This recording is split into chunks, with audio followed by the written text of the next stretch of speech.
Hello parents.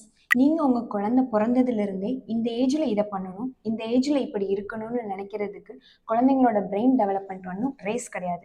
அது ஒரு journey. 0லேருந்து 5 இயர்ஸில் எவ்ரி சிங்கிள் டே இந்த ஜேர்னியில் மேட்டர்ஸ். 0 to 1 years இந்த டைமில் குழந்தைங்களோட பிரெயின் டெவலப்மெண்ட் வந்து சாஃப்டாக இருக்கும். அதாவது ஒரு ஸ்பாஞ்ச் மாதிரி. இந்த டைமில் தான் அவங்க சவுண்டுக்கு, வாய்ஸுக்கு, ஸ்மெல்லுக்கு, டச்சுக்கு ரொம்பவே ரியாக்டிவாக இருப்பாங்க. ஸோ இந்த டைமில் அவங்களுக்கு ஸ்கின் டு ஸ்கின் கான்டாக்ட் கொடுங்க, அவங்களோட க்ரைஸ்க்கு நிறைய ரெஸ்பான்ஸ் கொடுங்க அண்ட் நிறைய கடல்ஸ் கொடுங்க. 1 to 2 years இந்த டைமில் குழந்தைங்க நிறையாவே க்யூரியாசிட்டியாக இருப்பாங்க. நிறையா ப்ளே பண்ணுங்கள், அவங்க கூட நிறையா பேசுங்க அண்ட் பிளாக்ஸ் எல்லாம் யூஸ் பண்ணி நல்லா க்ரியேட்டிவாக விளையாடுங்க அண்ட் ரைம்ஸ் அண்ட் சாங்ஸ் நிறையா அவங்களுக்காக பாடுங்க. 2 to 3 years இந்த டைமில் குழந்தைங்களோட பிரெயின் டெவலப்மெண்ட் ரொம்பவே ஸ்பீடாக இருக்கும். Emotions, language skills, fine motor ஸ்கில்ஸ்லாம் டெவலப் ஆகும்.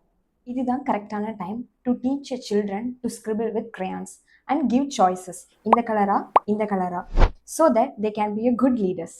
3 to 4 years இந்த டைமில் குழந்தைங்க நிறையா ப்ரிட்டன் ப்ளே டைம் பண்ணுவாங்க அண்ட் அவங்களோட இமேஜினேஷன்ஸ் கூட ரொம்ப அதிகமாகவே இருக்கும். ஸோ இந்த டைமில் story telling and role playing, so சைல்டை எவ்வளோ ப்ரொமோட் பண்ணுறீங்களோ அவ்வளோ பெட்டராக இருப்பாங்க.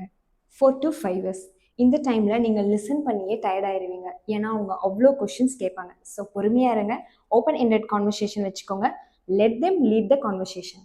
90% ஆஃப் பிரெயின் டெவலப்மெண்ட் வந்து 0லேருந்து 5 இயர்ஸ்க்குள்ளே நடக்கும். ஸோ உங்களுடைய லவ், நீங்கள் அவங்க கூட விளையாடுறது அண்ட் உங்களோட வார்த்தைகள் எல்லாமே இந்த ஜேர்னியில் மேட்டர்ஸ்.